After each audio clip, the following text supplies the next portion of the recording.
একটা মোবাইলের কারণে পুরা ফ্যামিলি ধ্বংস হয়ে গেছে।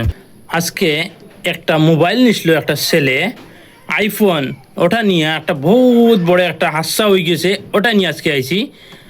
এটা হচ্ছে গিয়া গুজরাটের ঘটনা। গুজরাটের মা বাবার এক ছেলে একটা আইফোন কিনছে, কেনার পরে দেখতে পাটা ভিডিও লাস্ট পর্যন্ত দেখতে থাকবা, শুনতে থাকবা। একটা আইফোন কিনছে, কেনার পরে দেখুন আইফোন কেনার পরে প্রায় 4 মাস গেছে, তার ইএমআই দিয়া গেছে। 5 মাসের সময় ইএমআই দিতে পারেন না।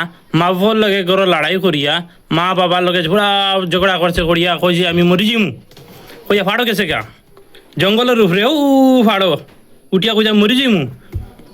কোনো গিয়া তোমার করইয়া গেছেন, মা গেছেন, বাপও গেছেন, ছেলেরা বাসাইতা করি, আত্মীয় স্বজন আরও গেছেন, গাঁর মানুষ আরও আসলা, সব গেছেন। গিয়া জমিছে নি কেন, জমিয়া তারা বুঝাইছেন 3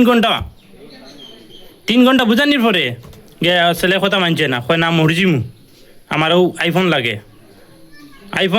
কইয়া কইয়া হে তারটা বুঝে তারে বুঝাইছেন বলে তোর জীবন বড় না তোর মোবাইল বড়। হ্যাঁ কয় আমার মোবাইলও বড়। অত কান খারাপ হয়েছে না আজকালকার ছেলেরা। মোবাইল বড় করার পরে তার বুঝানি পরে বুঝমান না, মা বাবা দরিয়া আটটাইতে পারছেন না, ছেলেটা আত্মহত্যা করিয়া মরি গেছে। মরার পরে ছেলের মা আসলা, বাবা আসলা, দড়ি আটাইতে পারছেন না, তারা দুইজনেও এখানে আত্মহত্যা করি মরি গেছেন। একটা ছেলে পাইছিলাম মা বাবে, পাইয়া কি ফাফ করসলানি,